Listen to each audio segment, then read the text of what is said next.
Thank you, love. I am making a record of everything. Everything that's happened, so I don't forget. Yep. Every last detail. I have an excellent memory, but it's not infallible, nor is it eternal. Putting it on paper works better. What? I know what that silence means. What do you want to say? Ah, I'm sure he was. Aldrich also knows that memory can be skewed, so I'm not surprised he wrote information down. But I assume it was for his own benefit. Of course, he liked catching people in a lie. But this is not for that. This is for the ones we lost, so they aren't forgotten. What we all worked towards and what we managed to do together. They all deserve being remembered as they should. And I don't want anyone to forget or be swayed by a lie in the future that goes against everything they believed in. I'd like to think I'll do them all justice. I think I'm quite the writer, but my prowess isn't what I'm focusing on. No, I don't think I will publish anything. This is for documentation. A private account of what happened, and the type of man Aldrich was. Who I was. Well, all these other journals are my life, essentially. It was one of the only ways I stayed sane in my isolation. They're all full. I brought them down for you. Because I want you to read them when you have the chance. I've kept so much of my life from you. I answer you when you ask certain questions, but I make an effort not to elaborate because when I do, there would be blood to stain it more often than not. And I wanted to protect you from that. When I was down there, I regretted not telling you, because he was the one who told you. I thought there would never be a time for me to face the past quite like I have. And certainly not for you. Clearly, I was wrong. So, I'm taking measures into my own hands now, and these journals are all catalogued from even before I was turned. Yes. When I was preparing for the battle, I wrote about it. It's in the pile over there. That's the 1640s one, if you ever wanted to read it. Ah, it's perfect. A part of me is afraid of what you'll find in these pages. I laid myself bare on them. They're unfiltered, and many were written at my lowest points. I seldom return to them unless it's poetry. I tend not to reflect on my life. But it's different now with you. It's different because I have something to protect with more than my life. And the darkness will always haunt me, but at least I'll be more prepared for it. Hopefully I'll see it coming next time. How are you feeling, being back here? What do you mean you don't know? No, you can't go back to how it was before. You've changed in every sense of the word. Gone through so much.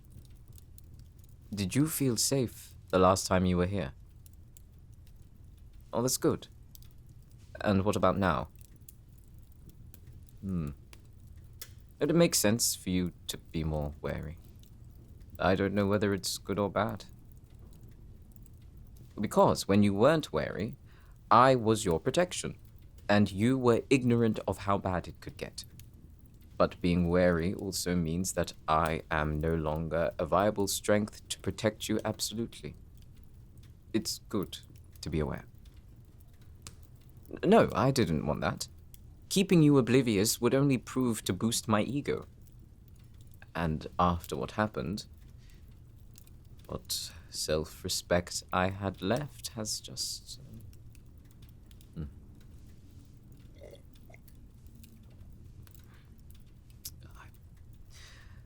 I just don't see myself as I did before. It's unfortunate it's the same for you.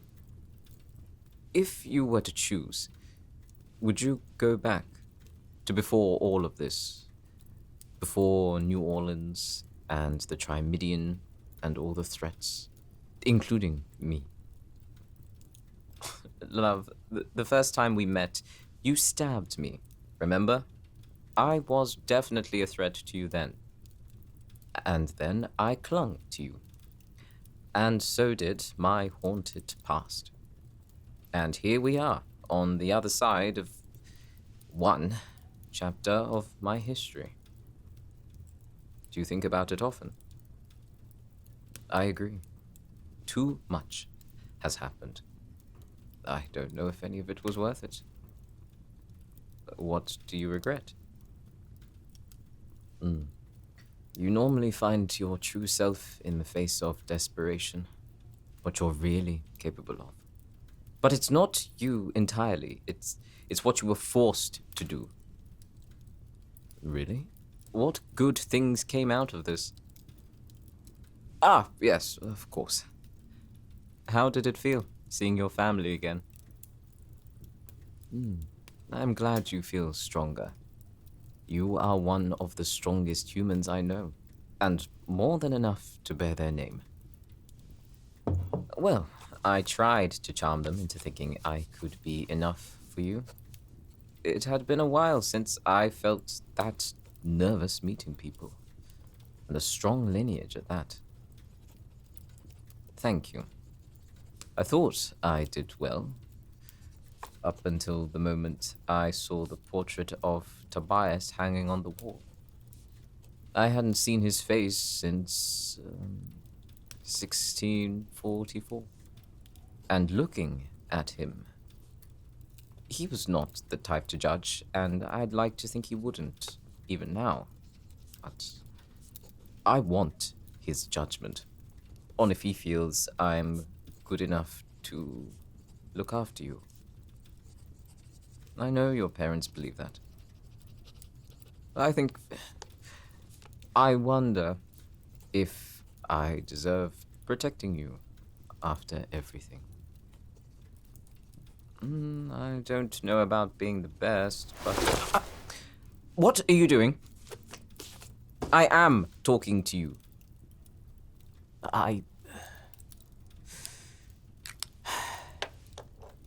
Like you said, things have changed in ways that I couldn't even fathom. You might have found a strength within you during all this. Perhaps one of the only good things for you to carry onwards. But for me, what we went through, it was a reminder of how weak I could be. That being a vampire is just glorified strength. It doesn't guarantee much of anything, does it? Resilience means nothing when everything else is heightened. I can't move on and live normally. I thought returning here would also return me to normalcy. This home is familiar. The location is familiar. It's filled with all my things, and yet it's different. I know every inch of my land, but it doesn't give me comfort. I hear something off, and I listen. Anything that's out of the ordinary, and I can't stop myself from wanting to check it out.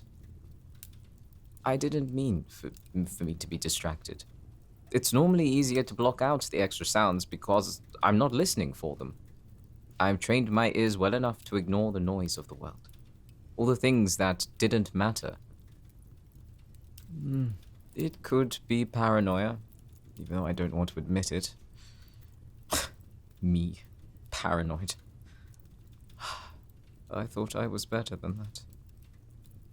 No, it's not caution. Caution is awareness. To take heed of dangers instead of being oblivious of them. But the far gate on the eastern side by the pond, it creaks with the wind. I know you can't hear it, but I hear it all the time. But instead of ignoring it, like I usually do, I wonder if someone would use that creak for cover so their movement is masked by the gate, the pond ripples, and the grass, the leaves. I can't sit still. Oh, you know about that? I try to leave when you're in deep sleep. It doesn't take me long, but for lack of better words, I feel compelled to patrol. Just do a quick lap around the land, just to make sure. Because I don't know if this is truly over, and I can't rest. You know, I thought about moving. Yes. Aldrich knows this location, which means the Trimidian does. But if they wanted to find me, they could. So it's a wasted effort.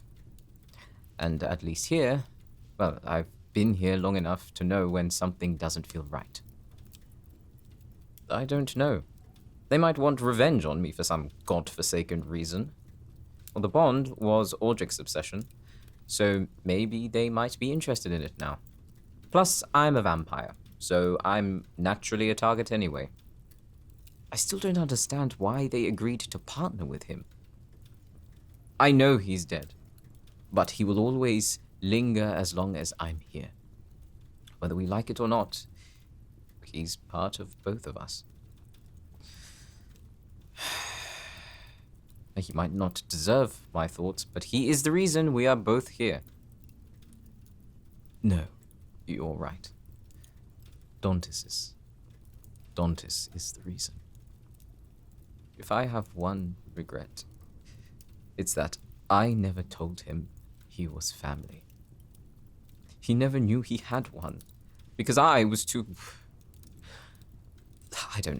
stubborn to admit that there was something more, and to look beyond the debt, dangling that in front of him, seeing him as someone so naive for being so old. You think so? You think he knew? I'd like to believe that. Down there, alone, I can't imagine. Yes, I suppose I have to respect his final act, even if it hurts. I don't think I'll forget the look on Hunter's face when I told them how they didn't show any emotion whatsoever. They didn't move, but their eyes streamed with tears. It was as if they couldn't process it, wasn't it? I don't know how deep their relationship went, but at least there is one more person in this world who won't forget him. They were right to blame me.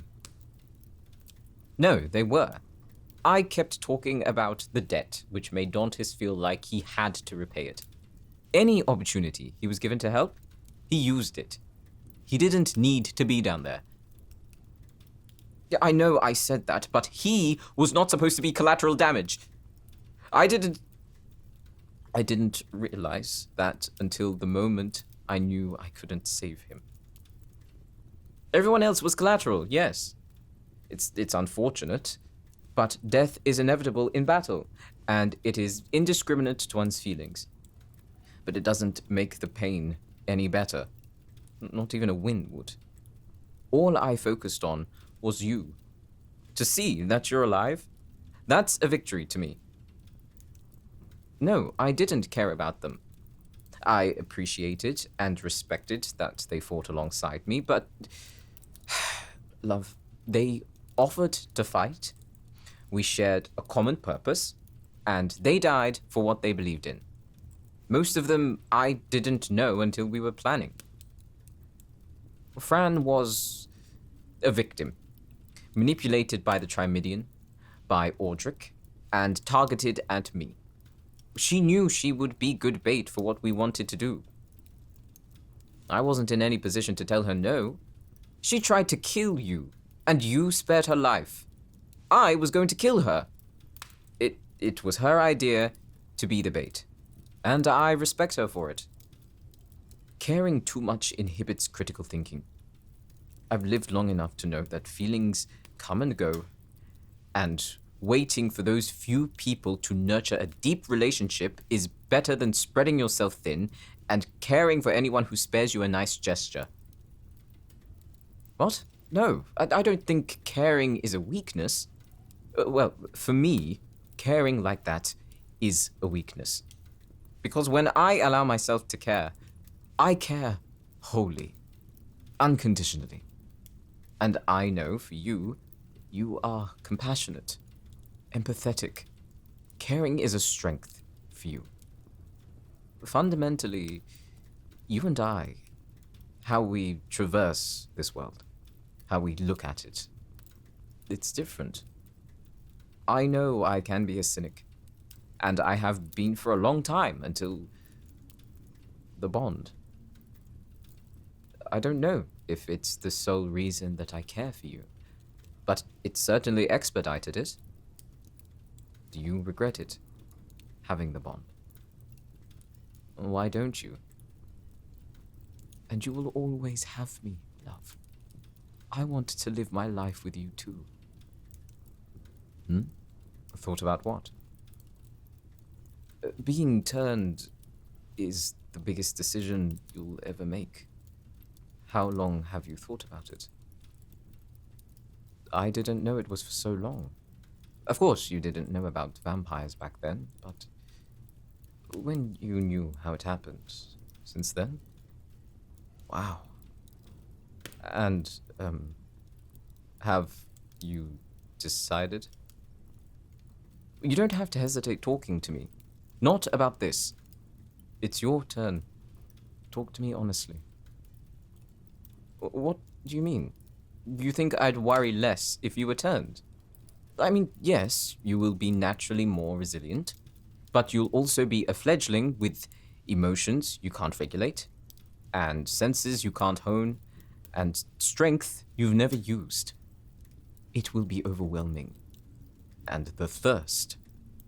It will be unlike anything you could imagine. More than any drug or addiction a human could have. Yes, it is that bad. But I've lived for so long, I can't remember what life was like without it. Without searching for peace or satiation that never truly comes. You get a moment of it, and it's brief, but it always returns. And your first instinct would be to feed. You know, I fear for you, but I'd fear for you in a different way if you turned. I would still worry. You could never be a burden to me. I would stay with you, teach you everything.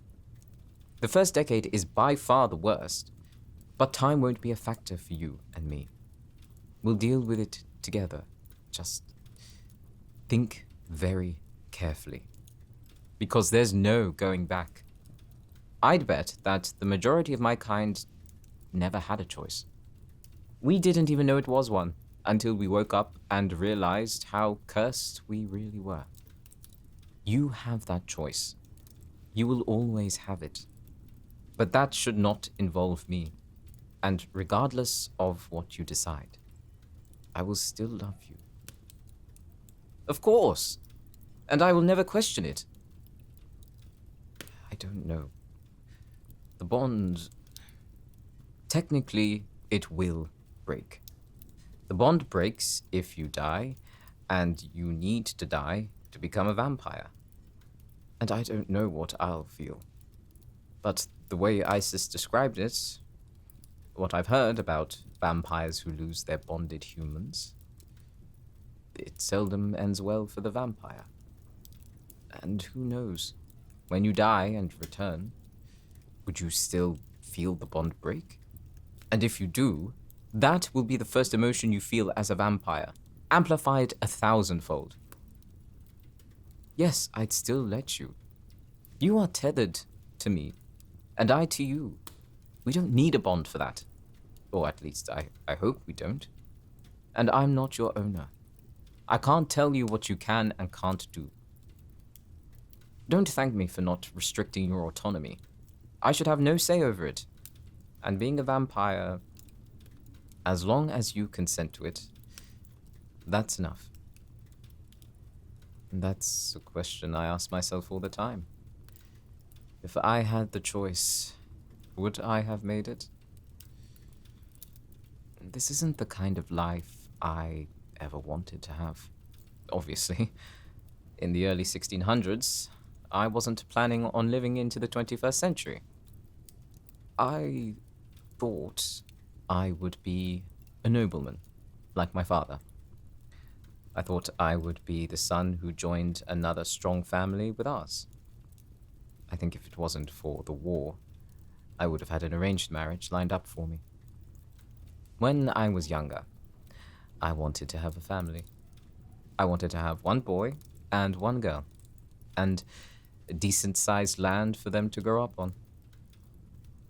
It does sound nice, doesn't it? You would? You'd like that? No, I agree. Danger is still too near, and I fear it will always be. It'll only be you and me for now. Am I really enough?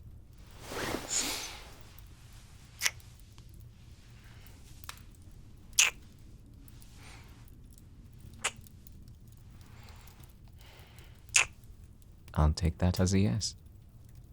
For the record, I feel the same way. I only need you to feel alive. That's all that matters to me. I don't want it to matter if you're human or vampire. As long as I hear your voice. As long as these lips are mine. That's all that matters. Tired of you? Never. Even if you decide to gracefully age, I will be by your side, tending to you, making sure you've lived the best life you possibly could. I love you so much it hurts. Yes. It's hard to describe, but it grounds me to this earth. Of course it's a good thing. You are all I need and want, in whatever form you are, who you become. I will love you.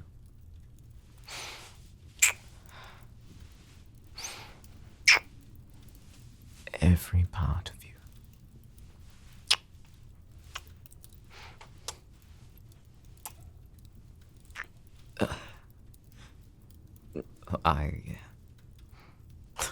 I talk about thirst like I'm an expert at controlling it. I know. I've denied myself your blood ever since we returned from New Orleans. A part of me fears it. I know I have the control, but I talk about it as if, at my age, it's practically non-existent. And it isn't. I've had centuries of practice, but it's gnawing. And I know I can withhold myself. But what I am is... What? No, I'd never hurt you. Are you sure you want me to? Well, who am I to deny my love? I'll hold you gently.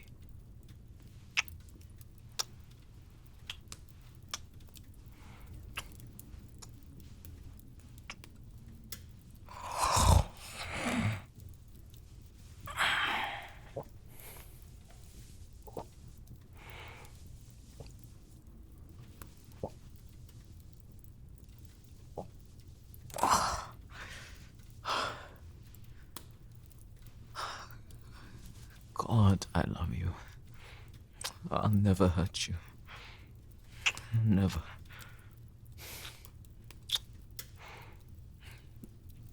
Do you like playing with my hair when I feed? I didn't say I don't want it. Your smell reminds me whose blood it is, but that action soothes me. It tells me that I'm not a beast, and you're not prey. It's easy to lose yourself, but I won't lose myself with you. I won't hurt you.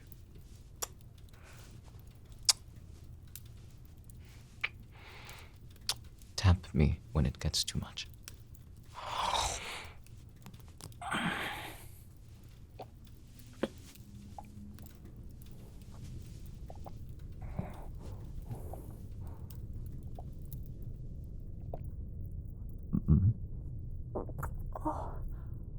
Love.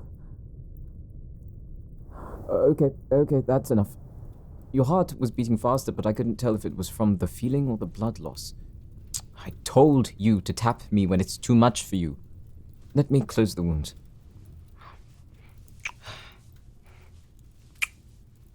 It might feel good when I feed, but I don't want you fainting on me. Come, lie down with me. Rest in my arms.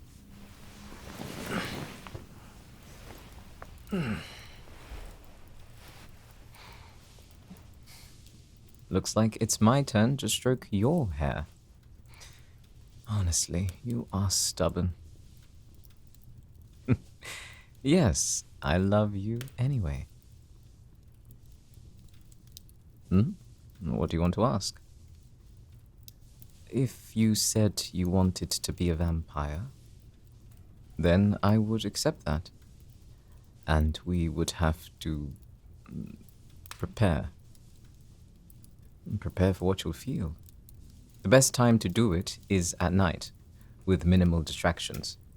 I wouldn't have the fire burning. I would turn off all the electrics. The house would be dark, so light wouldn't be an issue. And I would stock up on blood, so you could feed when needed. If it's done here, it's good because of how isolated we are. A heartbeat is a very distinct sound, and you'll fixate on it, whether it be a human or an animal. I wish that was how it happened. I woke up to the smell of death, of blood. It almost felt like a fever dream, as if my body was feeling for the first time and knew what it wanted, but my mind was still trying to figure out whether or not I was alive or dead. It's hard to explain. I'm glad you can't imagine it, because if you did want it, I would not let you go through that. I'd introduce the world to you in increments. Think of fledglings waking up in the middle of a city. The lights, the vehicles, the music in every shop, and constant liquid flow through pipes in the walls and underground. The people. That is what Nathan woke up to. That I can't imagine. You learn to ignore it after time and practice. Just like you stop noticing your nose, even though you always see it. I think you could learn, yes, because you have me to guide you. You would make a frightening vampire. Yes, I do. You're braver than any human I know already. So having that conviction as a vampire would be... well, I would not want to be your enemy.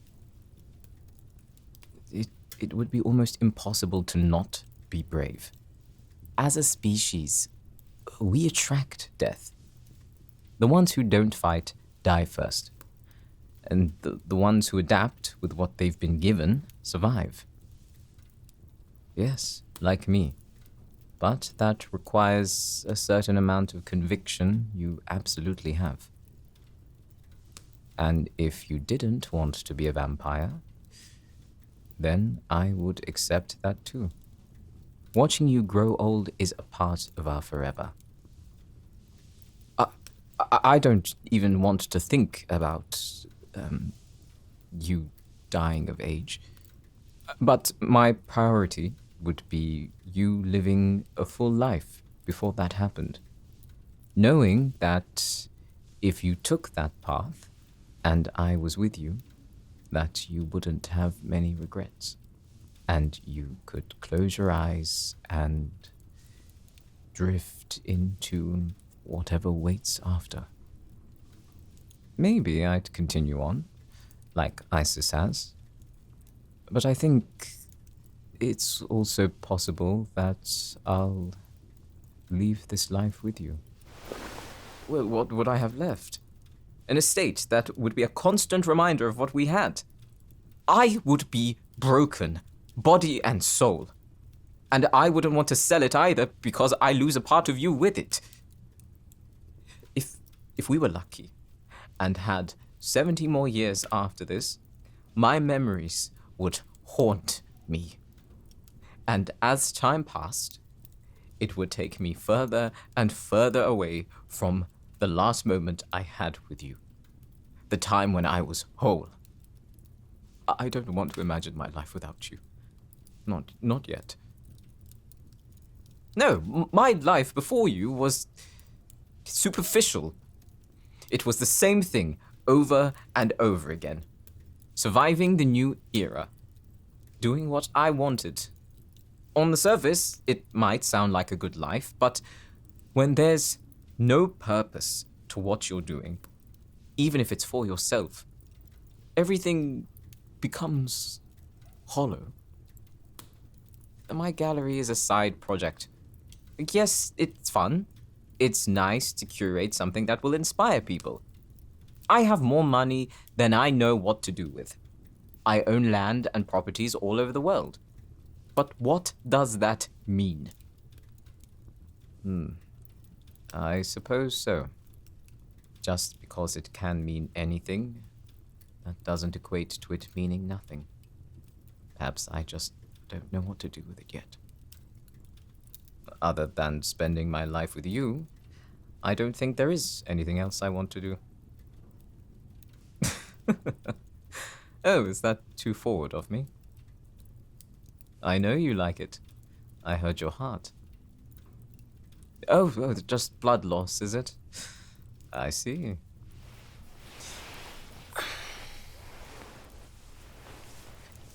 Rest, love.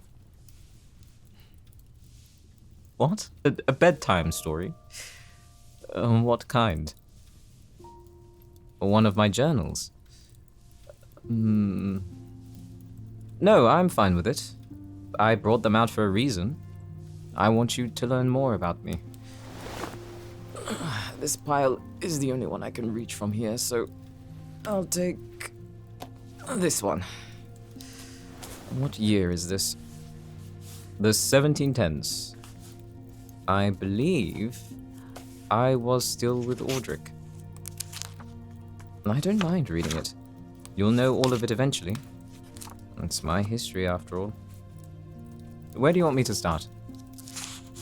Okay, I'll start at the beginning.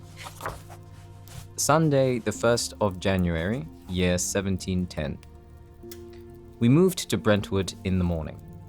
The trail appeared fresher after yesterday's rainfall, yet was faded from horse and carriage.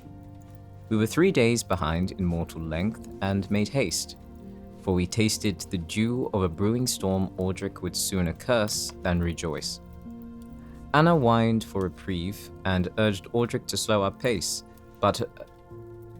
Anna was a vampire, Audric turned after me. She was terminal before Audric found her in hospital. I haven't seen her in years, and I'm glad for it. She was annoying, and Audric babied her.